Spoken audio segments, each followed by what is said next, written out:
Hey, this is the Apsara Tales channel where we share real stories with unexpected twists. If you enjoy the video, make sure to subscribe and give it a like. It really helps our channel grow. Now let's dive into the story. I had just finished a long day at the office. Another typical grind. When I realized I was running late for dinner with Sarah, I didn't even have time to grab something decent to eat. So, I just jumped into my car and rushed to the restaurant. I wasn't really thinking straight, just trying to make it there on time. As usual, I didn't even bother looking for a proper parking spot. I pulled into a space that I knew was questionable, but hey, it was close enough to the restaurant, and I was late. I figure I could get away with it.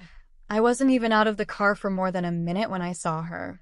The cop had just parked her squad car, getting out in a no-nonsense way, scanning the street, and of course, she walked straight toward my car.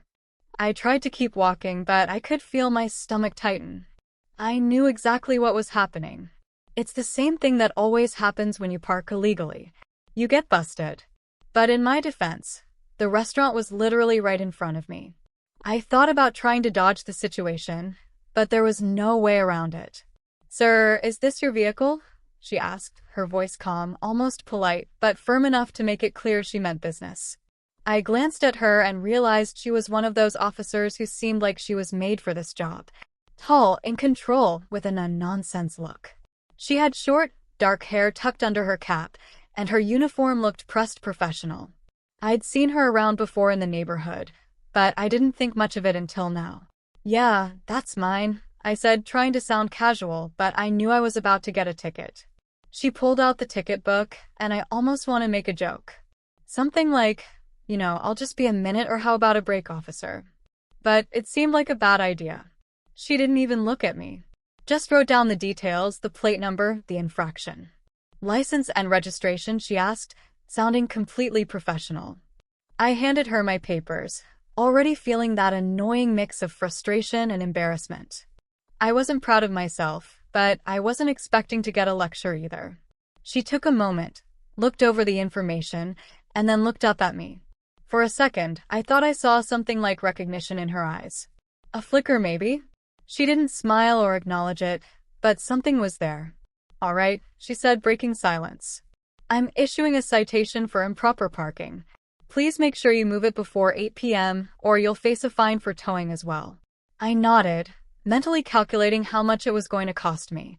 I couldn't remember the last time I'd gotten a ticket, but I knew it wasn't going to be cheap. "Thanks," I muttered, trying not to sound bitter, but she had already started walking back to her car. Then, as she reached her squad car, I made an impulse decision. I wasn't sure what made me do it, but I called out to her, "Hey, since you're here already, maybe I could buy you a coffee to make up for the inconvenience." She turned slowly, a raised eyebrow at first, like she hadn't expected that, but then just for a split second, I saw the tiniest curve of smile. "I'm working," she said, then shrugged. "But you seem harmless enough. Have a good evening." She got in her car and drove off. I stood there watching her drive away, feeling strangely relieved. It was just a ticket after all. But there was something about her, the way she handled everything so effortlessly. I didn't think too much about it, just another encounter with a cop. Still, as I walked into the restaurant to meet Sarah, I couldn't help but think that something in the way we interacted felt different. The next day, I didn't expect to see her again. Honestly, I wasn't even thinking about her that much. Just a random cop who gave me a ticket. But life has a funny way of throwing coincidences in your face when you least expect them. I'd taken a day off from work to just chill for a bit. I've been burning the candle at both ends lately, and I needed a breather. So I decided to spend the afternoon at my favorite coffee shop downtown. It's one of those quiet places with minimal traffic, a few regulars, and a good selection of coffee. I needed a place to clear my head, and this was it. I got my usual, a black coffee, nothing fancy, and sat at a corner table by the window. The sun was shining, a perfect fall day. I pulled out my laptop, opened a project, and tried to get some work done. But honestly, my mind wasn't really focused. The ticket incident kept creeping into my thoughts. It wasn't that I was bothered by it. It was just the way she handled it. The calmness, the professionalism, the little smile. It was so effortless. And then right when I was about to dive back into work, I heard that unmistakable sound. The door to the coffee shop opening. I didn't look up at first, but I swear I felt the air shift. I glanced over, and there she was, the cop, the one from yesterday. She walked in looking just as calm and composed as she had the day before. Same short hair, same confidence stride. She didn't see me at first, so I just stared for a second, trying not to make it obvious. She wasn't in uniform this time, just a simple jacket, jeans, and boots. The kind of outfit that made her look normal, I guess, like anyone else. She stepped up to the counter and ordered. I didn't know what came over me, but I stood up and walked over. I didn't think it through. I just did it. "Hey," I said, awkwardly standing next to her. "I didn't expect to see you here." She turned, eyebrows raised a little, but then that small amused smile crept up again. "Small world," she replied, her voice calm but warm. "I like this place. It's quiet." "Yes, same. I come here all the time," I said, feeling more comfortable now that we were just two people at a coffee shop. "No uniform, no ticket, no pressure." "I didn't expect you to show up here after, she said, a hint of humor in her tone. I laughed, trying to make light of the situation. "Yeah, well, I didn't expect to get a ticket, so I guess it's a surprise all around." We stood there for a few seconds, and then I realized something. This wasn't just small talk anymore. There was something else in the air. The way she looked at me, like she was genuinely interested. It wasn't the same as when I was just a guy who parked illegally. There was a shift, even if it was subtle. She grabbed her coffee and turned to leave. But before she did, she paused. "So, do you come here often?" she asked, a little playful now. I hesitated for a moment. "I mean, yeah, usually once or twice a week. It's my escape from everything else." "Escape from what?" she asked, almost like she genuinely wanted to know. I didn't know what made me say it, but I found myself telling her, I don't know. "Work life. Everything feels kind of overwhelming sometimes." She nodded slowly like she understood. "Yeah, I get it. Police work can be the same way. Sometimes you just need to get away for a while." I smiled, surprised by how much she was opening up. "Well, I guess it's nice to meet someone who gets it." She didn't say anything else, but there was a moment of understanding between us, a kind of quiet acknowledgement. After a second, she said, "Anyway, nice talking to you, Ewan." For some reason, hearing my name said like that felt different. It wasn't just the cop or the ticket. It was like she saw me as a person. "Yeah, nice talking to you too," I said, and for the first time it didn't feel awkward at all. She left the coffee shop, but I couldn't shake the feeling that something had shifted. It was just a casual interaction, but it felt like there was more going on under the surface. I sat back down at my table, but instead of focusing on my laptop, I found myself staring out the window thinking about that moment. And as I sat there, I realized I wasn't thinking about the ticket anymore. I was thinking about her. The next few days were filled with the usual routines. Work, errands, the occasional night out with friends. I didn't expect anything to come out of the encounter with Officer Riley at the coffee shop. I told myself it was just a brief moment, one of those random things that happen when you live in a small town. But still, I found myself thinking about it. And more specifically, I found myself thinking about her. It wasn't anything crazy, just an offhand thought here and there, but it lingered. Then, on a Tuesday afternoon, I got an unexpected message. It was a text from an unknown number. I almost ignored it, but something told me to take a look. I opened it. "Hey, it's Officer Riley. I hope you're doing well. I was thinking if you're free sometime, maybe we could grab a drink. No pressure, just a casual get-together. Let me know." I stared at the screen for a second. I mean, this was unexpected. After everything that had happened, getting the ticket, the awkward but kind of nice chat at the coffee shop, this felt like a completely different ballgame. Was she asking me out, or was this just some form of politeness? Maybe she was just trying to be friendly. I sat there considering it for a minute. I hadn't really been out with anyone in a while, and truthfully, the idea of getting to know her more in a casual setting was appealing. So I replied, "Hey, thanks for reaching out, and I'd love to. When were you thinking?" The response came quickly. "How about Friday evening? There's a bar on 5th, not too far from the coffee shop." 7 p.m. I had no reason to say no, so I agreed. Sounds good. See you then. The rest of the week flew by, and as Friday approached, I found myself growing more and more nervous. I had no idea what to expect. Was this just a friendly drink or something else? Was I reading too much into it? I had no clue, but I couldn't deny that I was intrigued. Friday evening arrived, and I made sure to dress casually, but sharp. Nothing too fancy, but enough to look put together. I didn't want to seem like I was trying too hard, but I also didn't want to look like I had just rolled out of bed. The bar was a cozy, dimly lit place, one of those spots that felt like a hidden gem. I walked in, scanning the room for her, and there she was, sitting at a corner table, looking completely at ease. Officer Riley, or should I say Rachel, was dressed in a simple but flattering dress, her hair pulled back in a loose ponytail. She wasn't wearing her uniform, and she looked different. There was something about the way she looked in that setting, like she belonged there, far removed from the police officer I'd seen in her squad car. "Hey, Ewan." She greeted me as I walked up. "I'm glad you could make it." I sat down across from her, a little nervous, but tried to keep it cool. "Yeah, of course. Thanks for inviting me." We ordered drinks, and the conversation flowed easily at first. We talked about work, about life, about nothing and everything. It was casual, comfortable, but with an underlying tension that neither of us really acknowledged, at least not yet. As the night wore on, I found myself relaxing more. Rachel wasn't the serious, authoritative officer I had met a few days ago.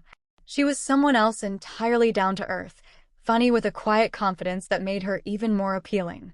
We talked about our families, our hobbies, and even some of the more absurd things we'd encountered in our jobs. I learned that she had been a cop for nearly 5 years, working mostly in traffic enforcement. She loved the job, but it had its downsides. Long hours, difficult people. Still, she seemed proud of what she did.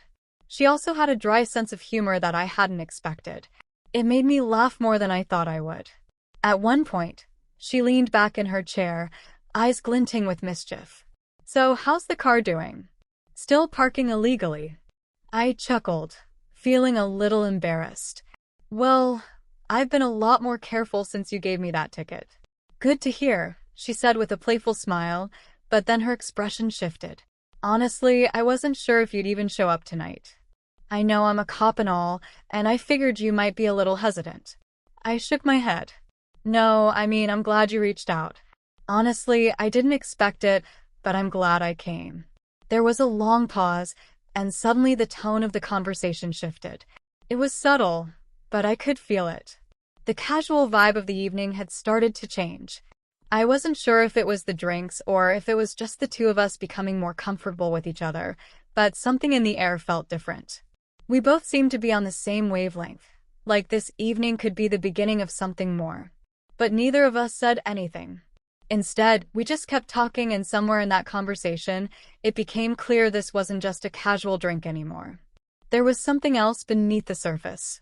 The rest of the evening passed in a blur. Rachel and I talked for hours, the conversation flowing more naturally with each passing minute. The usual small talk had faded away, replaced by more personal topics, our lives, our dreams, our frustrations. We gotten past the surface level stuff, and now it felt like we were connecting on a deeper level. But I could feel the tension. It was subtle, almost imperceptible at first, but it was there. Every time our eyes met, the air seemed to thicken, as if both of us were unsure whether we should acknowledge the shift in our dynamic. Every time she laughed, the sound lingered a little too long. Every time I spoke, I found myself overthinking the words, trying to keep it light, trying not to say anything that would make this situation more complicated than it already was. I could tell she felt it too.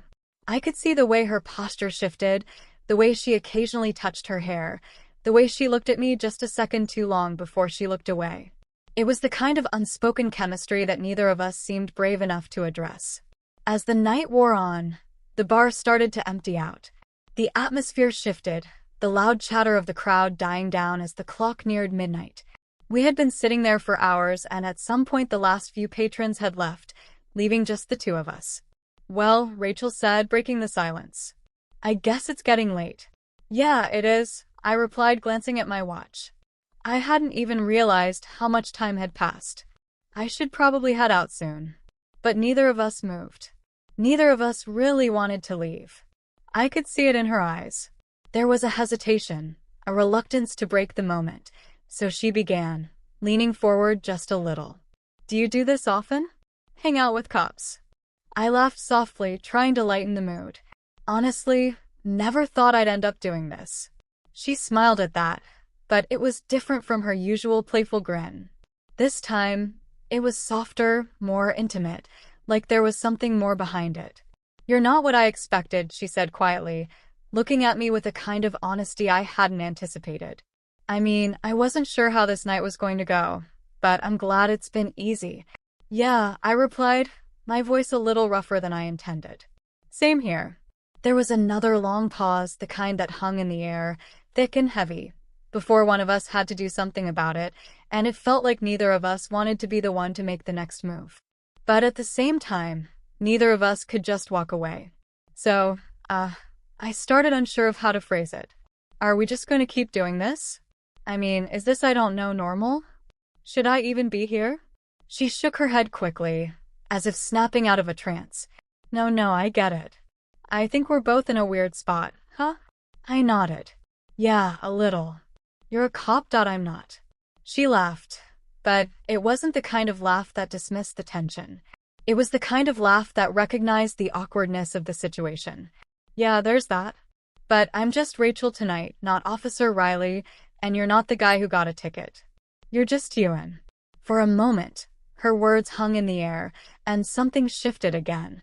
It was like a permission slip, a quiet acknowledgement that we weren't just roles anymore. We were two people who, for whatever reason, had ended up together in this moment. I don't know where this is going, she said almost to herself, her fingers tracing the rim of her glass absent-mindedly. Neither of us made a move to get up, and the silence between us stretched, comfortable yet filled with anticipation. It wasn't exactly awkward, but it was different. Like, we both knew that this was one of those moments where life could go in any direction. And then she spoke again, her voice quieter this time.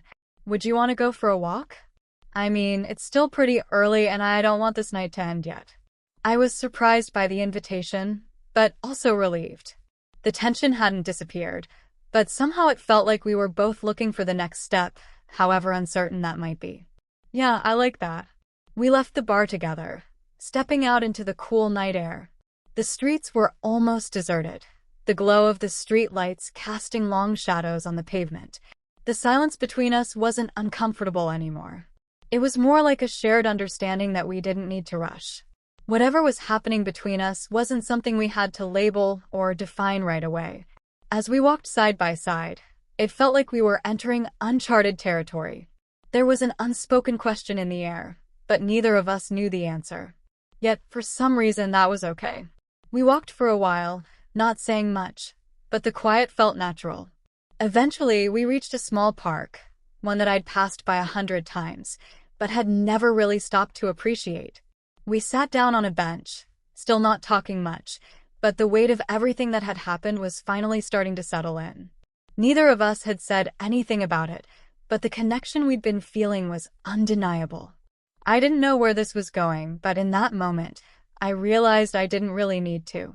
Sometimes it's just about being in the moment, letting things unfold without overthinking them.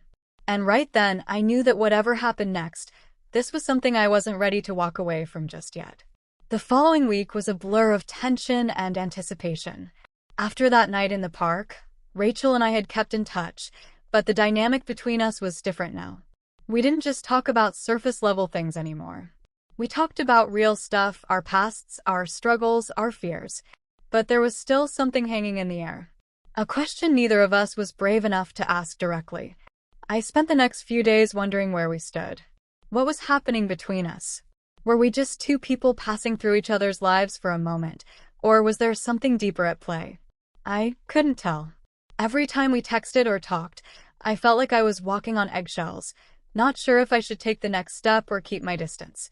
And then out of nowhere, I got another message from Rachel. Hey, you free tonight? It was simple, casual, but for some reason, my heart skipped a beat. I had a feeling I knew what this was about. Yeah, what's up? I replied, trying to keep it cool. Let's grab dinner.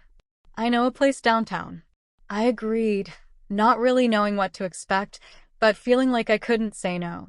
We met at the restaurant. Nothing fancy, just a quiet little spot with good food and a relaxed vibe. Rachel was already there when I arrived, sitting at a small table in the corner, looking like she hadn't care in the world, but I could see it in her eyes. The same look she had the last time we were together, that lingering tension between us that neither of us had addressed. I sat down across from her, trying not to stare. We made small talk, both of us doing our best to avoid the elephant in the room. The conversation was light, but I could feel the weight of everything left unsaid. After a few minutes, Rachel set her glass down and looked at me seriously. Ewan, I need to be honest with you. My heart rate picked up. I had no idea where this was going, but I knew it was time to face whatever had been building between us. She continued, her voice steady, but her eyes searching mine. I don't want to make this more complicated than it already is, but I've been thinking about everything. The ticket, the bar, the walk. And honestly, I don't know what to do with this, what we have or whatever this is. I think I like you, but I'm also scared. You're not in my world, and I'm not in yours. I froze for a second. It felt like the air had thickened around me. This wasn't what I expected, but at the same time, it was exactly what I'd been afraid to hear. She was scared. I was scared. I get it. I said, my voice a little. I've been thinking about it too. A lot, actually. And I don't know what to make of all this either. But I think we both know this isn't something we can just ignore. Rachel nodded, her expression softening. Exactly. It's like we're both trying to figure out what this is and we're scared of what happens next. There was a long pause as we both sat there processing what had just been said. It felt like everything had come to a head and we were finally facing the truth about what had been building between us all along. Do you want to try? She asked softly, her voice barely above a whisper. Not now, not all at once, but take it slow and see where this goes. I didn't answer immediately. I had to think about it. I had to think about the consequences, about what this could mean for both of us. But at the same time, I realized I didn't want to walk away from her. I didn't want to let this go before we even gave it a chance. Yeah, I said finally. I think I do. Rachel smiled. The tension that had hung between us for so long finally beginning to fade. It wasn't a perfect answer, but it was honest.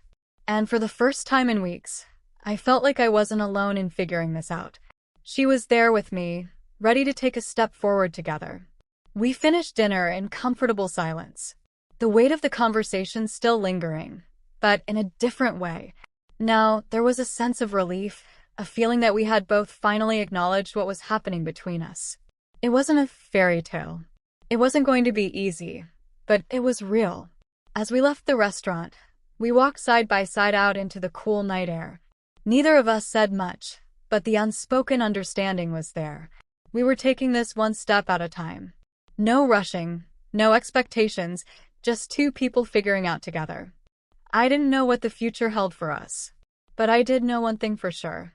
Whatever happened, I wasn't walking away from her. And for now, that was enough. We stood on the sidewalk looking at each other for a moment longer than usual.